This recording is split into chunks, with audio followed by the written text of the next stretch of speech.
changed the slide, the title of this slide a couple of times. So the final one is this one. So it's Kubeflow Kale, stage economics to complex pipelines. First things first, I want to give them to also, let me check if this is working. Yes.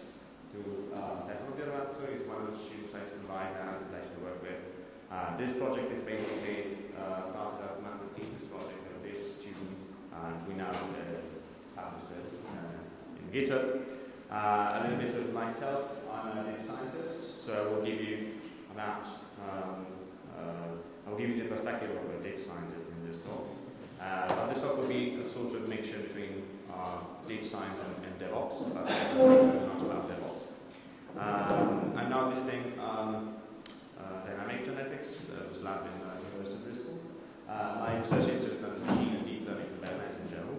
And what we do is like what we call applied machine learning. So we do like all the pipelines on data science, not just like the final one. So a lecture. So this talk will be mostly devoted to this last part. Better than me will be like that. So I'm a geek nerd, of course, and very well involved into the Python community. By EuroSciPy as well, and by Data Italy. So if you've never been in Florence and Python Florence, you might consider it for the next year. Really nice conference. And so the main concept I want to introduce this slide is MLOps. I'm taking, which is basically machine learning plus DevOps. I'm taking some slides from this amazing presentation I had the pleasure to attend at last KubeCon by David Anachek from Microsoft, which is managing machine learning in production with Kubeflow and MLOps. So please check it out. It's a very, very nice talk. The main concept of this talk was I decided to do this because the introduction part is exactly what was our point when we developed our project. So the main concept was machine learning is hard. So it's not just like you get your data, you have your models, you get your results, and you're done. It's more and more than that. Yesterday, if you attended a talk by Sarah on tests in machine learning, she introduced this toy machine learning pipeline, which was basically a general pipeline for machine learning that encompasses 4 different steps. So you have data loading, pre-processing, learning, and finally some model serving, so API interface. But actually, even this pipeline can be more complex than that. And yes, we have data loading, but we have more and more steps within this pipeline. We have data analysis, we have data transformation, data validation, and splitting. And after that, and most of the effort is exactly getting the data ready for the rest of it. Once you have your data, now you have your training model, you have to build a model, you have to train it, you have to train at scale, maybe, and so you validate your model, and then there's the last part, which is the serving. So you want to put this model in production. So that's another different topic. And it's like serving, monitoring, and logging the existing model. So in that talk, David Anachek introduced this end-to-end machine learning lifecycle. And it said that basically the end-to-end lifecycle of machine learning encompasses these steps. And all these steps, are, of course, are like a back loop. So even if you're done with the training and you put the model in production, you might monitor it and perhaps even restart it from scratch. So yeah, but the perspective of data science and can be like, okay, fine, I'm a data scientist, I don't really want to bother much about all these difficulties in putting the model in production and all this stuff. And I also decided to include this series of tweets, very interesting, because they're pointing out very important topics I want to discuss with you maybe later about it. The first one is about data science and software engineering. In particular, this guy was saying, okay, data science actually is great because we don't need to bother about software engineering at all. It's just like defining prototypes. Well, that's completely wrong in my opinion, and we can, of course, argue about it. But I totally agree with Joel Brew saying this is the most wrong tweet ever tweeted. And there's also one, this by François Chalet, the creator of Keras, one of the most popular packages in the deep learning ecosystem, that says that basically bad code is data science. Because even if we don't need to put really our model in production, we need to make sure that the model is actually doing what we want to do. And to make it properly, we need to apply the usual software engineering techniques and patterns, because in the very end, it's still software development. This is also very interesting. They said that basically the 99% of machine learning is actually infrastructure. So it's not just like you define your model and it works. Actually, you need infrastructure, and we can talk about it in details in the next slide. And finally, also this one, the solid enterprise machine learning. It took me 3 weeks to develop my model, and it's been more than 11 months and it's still not deployed. So this is just like how difficult it can be to put one model in production, for many, many reasons. And the last slide, the last couple of slides I took from that talk was this one. Cargos and ranges can be friends. So on one hand, his point was, typically you have these two people talking. You have data scientists on one hand, that's more into, I want to have quick iterations. I know the framework that I can use because I understand it, and I definitely don't want to any management headache. And for sure, I'm asking for a limited scale. I need to do my job. I need to scale up.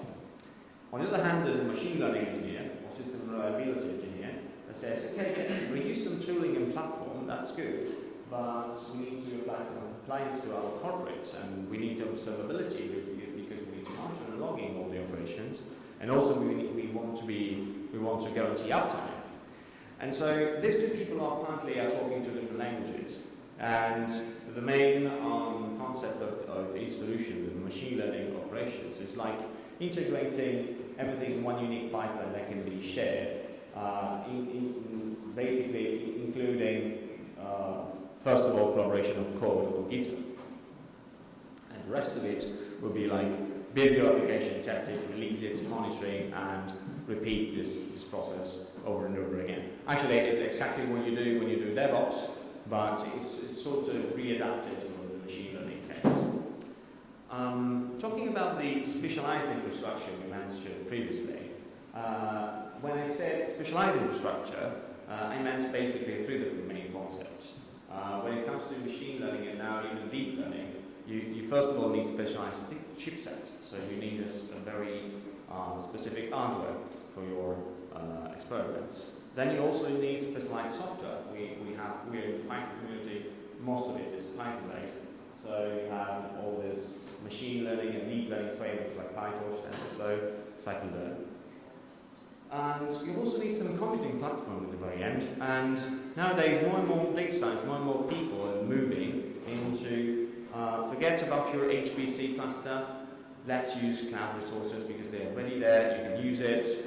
They're very easy to use and quite also easy to integrate with other existing platforms. And you can always scale as soon as you have, of course, money to do it, but you can scale on demand and you can decide, I want these machines, I want this kind of hardware, and I don't need to bother to change my cluster to keep the hardware updated, because that will be provided automatically as a service.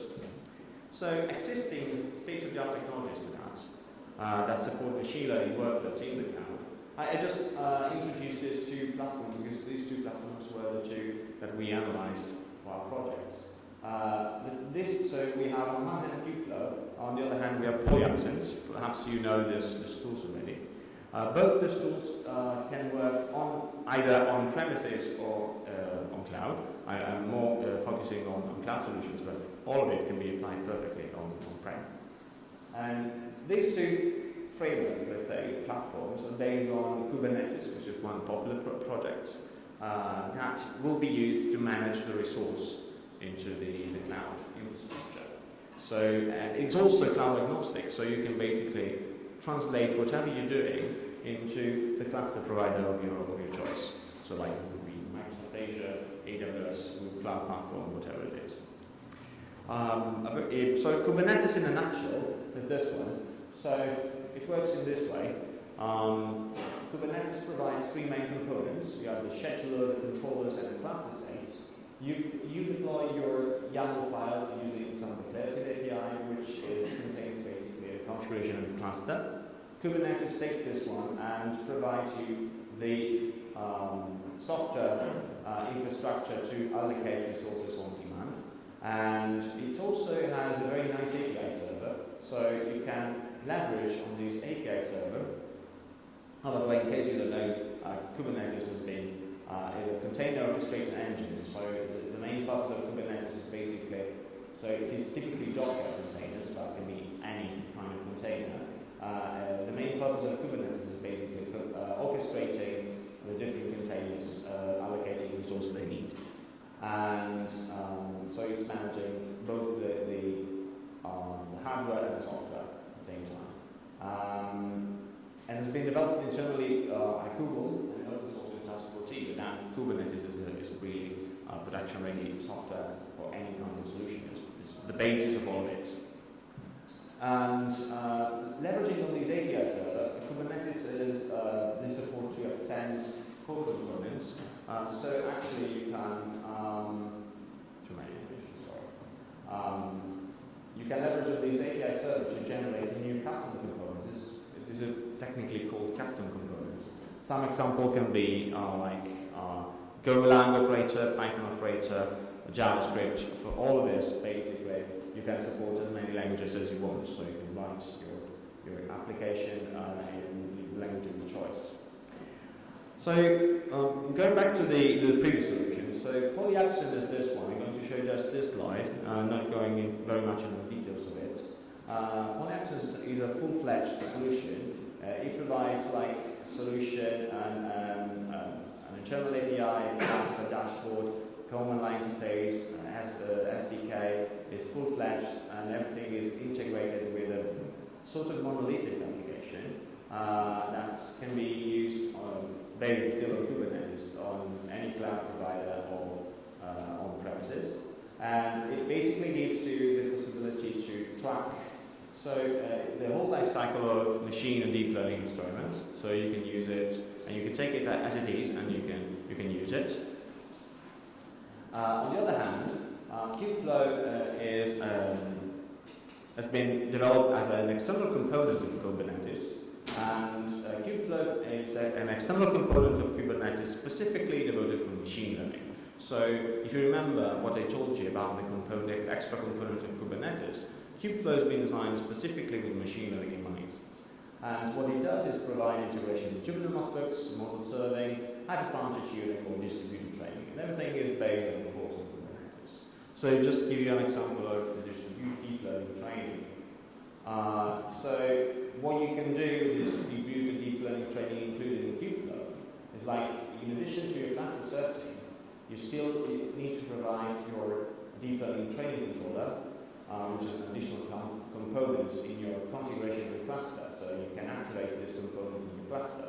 Then you provide your model.py function, typically TensorFlow code, and you can deploy everything in your Kubernetes cluster server, and this will manage to allocate the resources of different workers and allow for TensorFlow distributed training. This example leverages specifically for TensorFlow distributed training, but all the frameworks can be supported by PyTorch or AmbiSnet. So this was Kubeflow since last October. In November 2018, a new project has been introduced by Kubeflow, which was called, within the Kubeflow ecosystem, which is called Kubeflow Pipelines. This is the project I want to focus on for the rest of the presentation. So the Kubeflow Pipelines is an external component integrated into Kubeflow that allows you to generate any kind of pipeline, whatever pipeline means for you, like experiment pipeline, deployment pipeline, whatever you want. Actually, the main topic of the talk I mentioned before by David Aronchek was like using Kubeflow pipeline for continuous integration pipelines. So let's check it out because it's very interesting. The kind of pipeline we're going to discuss in the rest of the notebook will be about machine learning pipelines. So we want to leverage this pipeline technology. Yes, please. These pipelines are not machine learning specific, because you said Kubeflow is machine learning. Yes, it's been technically it can be any pipeline. Yes, Kubeflow is specifically designed for machine learning, but you can, in principle, design any kind of pipeline. In fact, the talk was about continuous integration pipeline. So the cycle of the MLOps presented previously is implemented using Kubeflow pipelines. So all the automation is based on Kubeflow pipelines. Basically, a pipeline is a general concept. You can define different tasks, and you can also map the dependencies of each task and what is the timing of each of the tasks. And machine learning fits perfectly in that. I'm sorry you cannot see this figure, but actually this picture, this was like create a cluster, analyze the data, transform the data, train, test it, and sort of predict, and then generate a confusion matrix, and then some plotting, and finally you just get the result here. So this is the general example of pattern they provide in the documentation. So Kubeflow pipelines provide a user interface for managing and tracking experiments, jobs, and runs, and this is one very interesting feature. If you want to scale up, it has an engine for scheduling multi-step machine learning workflows, and it also has an SDK for defining and manipulating pipelines component. And last but not least, that also has support for Jupyter notebooks for interacting with the system using the SDK. So the idea is when you run a Kubeflow pipeline, yes, for instance, integration of the Kubeflow toolkit, of course. So when you run a Kubeflow pipeline, this is the same example you had before. You have notebooks here. I don't know if you see it, but that's notebooks. So you can run notebooks. You can execute notebooks running in your cluster directly. And to make it running, so to allow for this pipeline, you must write all this code, right? So just to give you the most important parts here, so the trained data will be provided like a sort of cloud storage. In this particular case, it's Google Cloud Storage. And you pass this trained data between the different steps. Every single OP here is an operational pipeline. And you define basically using this API, you define the different steps. So these are basically will be mapped to containers, and the dependencies of the data dependencies and instructions are provided considering this interface. In fact, the last part will be the prediction, so you can predict it. And in fact, as you can see, the confusion matrix operation and the ROC operation here has predict op.output as dependency. So as soon as you have this output, you can activate this part of the pipeline. And so you can generate the ROC code and the confusion matrix as you want. The thing is, this tool is perfect for DevOps. This is exactly what they want. But our guess was like, data scientists perhaps don't want this kind of tool. So to give you more details of that, imagine this pipeline, which is a very simple one. So again, it's a general pipeline. So imagine that you have this operation to create some matrix, and then you want to use the very same matrix to do a matrix multiplication and a transpose operation. Using the Kubeflow Python SDK, this is the kind of code you must generate to make it working. It's a very simple operation. So in NumPy, transposing a matrix is just this is one line of code. And to generate it as a component into the pipeline of Kubeflow, you must generate what is called standalone Python function. This technically is called lightweight component, so it will be a collection of Python functions. But the thing is, to make it standalone, it means that within the body of this function, you must inject everything you need, like the dependencies of the module, the actual function, and all you need for and the actual data.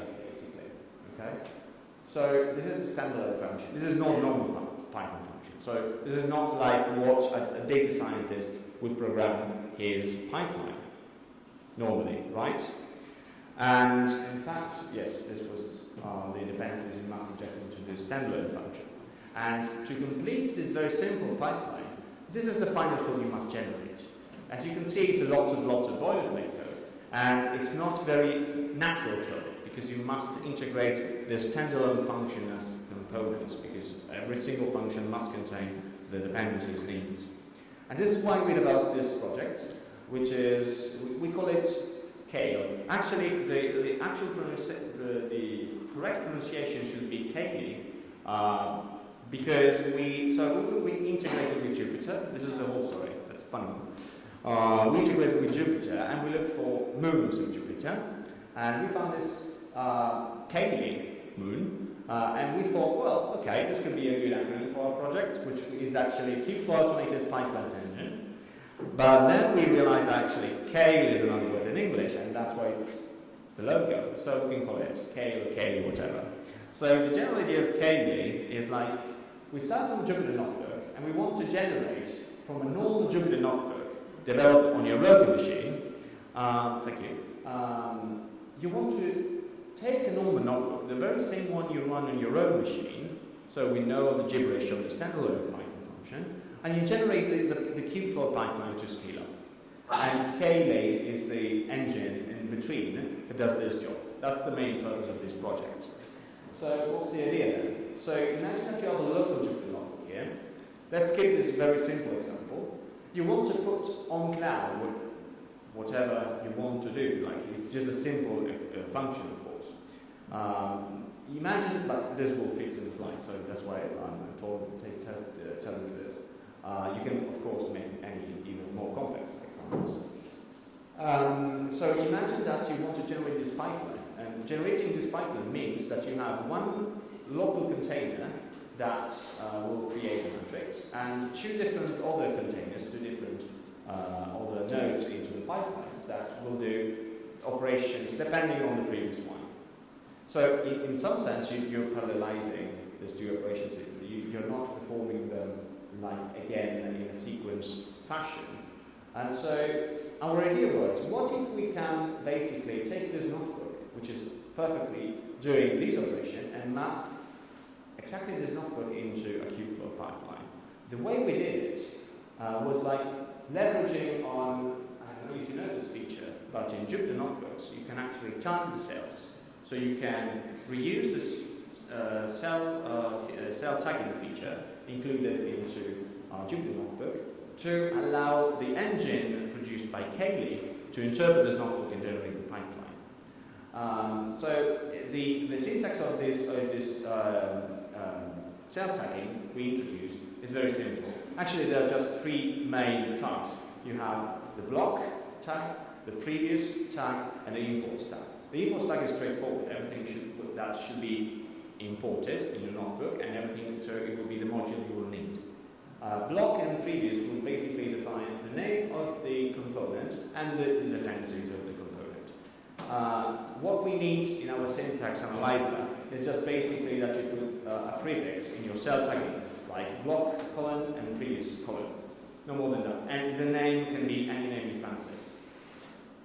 So technically it would be like this one.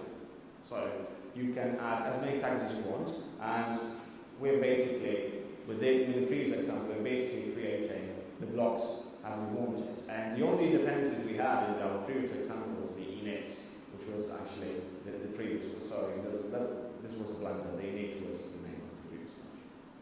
I just realized after that. Kale recognized this tags as those. Okay, you can find these details in the GitHub repository I showed you before. I will tell you in a bit.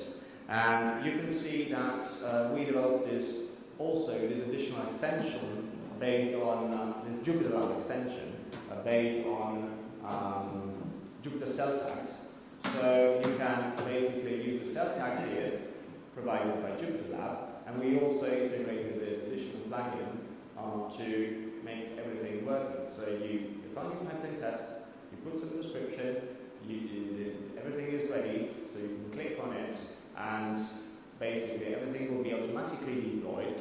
And so as you can see here, the pipeline is going to be generated, and here the main component has been created, this is going to be deployed, and so the rest of it will appear in a matter of seconds.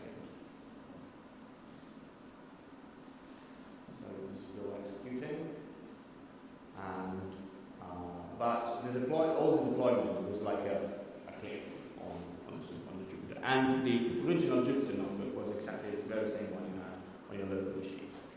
More in detail, scaling components are composed by 4 main components. And what we wanted to do, developing these components, was just reusing existing solutions. We didn't want to reinvent any build here. And we started by using the cell tagging features that we actually took as an idea from Paper Wheel, which is a very nice project that I suggest you to check out. It actually supports it. The first component is the notebook parser. So we rely on an MB parser library, which is the library you can interact with the normal Jupyter notebook files, and also NetworkX to generate the graph of dependency. The static analyzer is the one in charge of analyzing the dependencies in terms of co-dependencies and between the different components. And we're relying on PyFlex for that. And finally, the two other components are the marshalling and the code generation. I will give you details in a bit, but the marshalling will be the component in charge of getting the dependencies and marshalling the objects in order to inject these dependencies within the next components depending on the previous one. And the code generation is based on templating, which is Ginger2 templating. This is a very nice solution, I will tell you in a second. So more in details, this is an example of static analysis. So the PyFlex will realize that in this component, the A variable will not be defined, and these other components, A and B, are not defined. So this is just to identify dependencies, and the marshalling will generate automatically the code to save into this component the object and to load them again back into the dependent component. More in details, what we did was like applying two different patterns. We support already classic data types in data science, like pandas data frame object, NumPy object, torch tensors object, but you can easily register your own loading and saving function by using two different patterns. You can specify a pattern depending on regular expression, so any type of your data matching this regular expression will do, or type dispatcher, so you can specify an actual object, and you can say any kind of object of this type can be marshaled by this module. And finally, the code generation is based on Ginger template, and this is a very flexible solution. In fact, on one hand, it's a very clean solution. You can, if you need to change the generation of the final pipeline because of a change in the original Kubeflow pipeline API, it's just a matter of updating the template. You won't touch any single line of code. And it's also allowing this project to support more and more pipelines in the future. So there are examples on the GitHub. We're actually moving this specific Kubeflow Kale example repository, but please check it out. Actually, also PaperMill is supported so far for parameter tuning of the model. So you can run pipelines of your experiments by injecting PaperMill as an engine for parameter tuning. And so to conclude and wrap up, what's next? What we're actually working out, this is just a driver slide taken from Brains AI. So what we're actually working on right now is the serialization part. We're strongly working on like the reproducibility of code models and data. So we are looking for solutions like this one. Brains AI is a very nice project that will basically integrate with the existing pipeline in order to store the code state and the actual data and generated code for reproducibility. I thank you very much for your attention, and if you have any questions, we have 2 minutes, feel free. Thank you very much.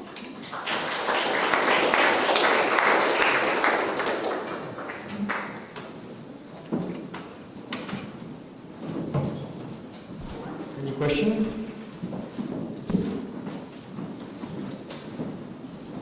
I have one. When you started developing Kale, who did you have in mind as an end user? The data scientist or the DevOps? Actually, it is.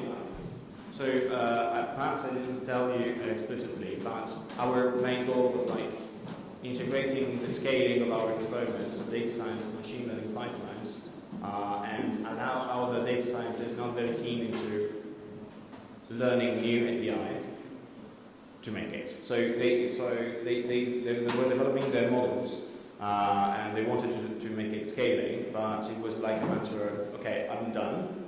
Now please, it's your job to make it running. Actually, they know that this magic won't happen like in a matter of a second, but they don't really want to bother in learning new API, especially those ones that were not very shallow learning group, let's say. I mean, it's a bit complicated. That's So let's thank the speaker again.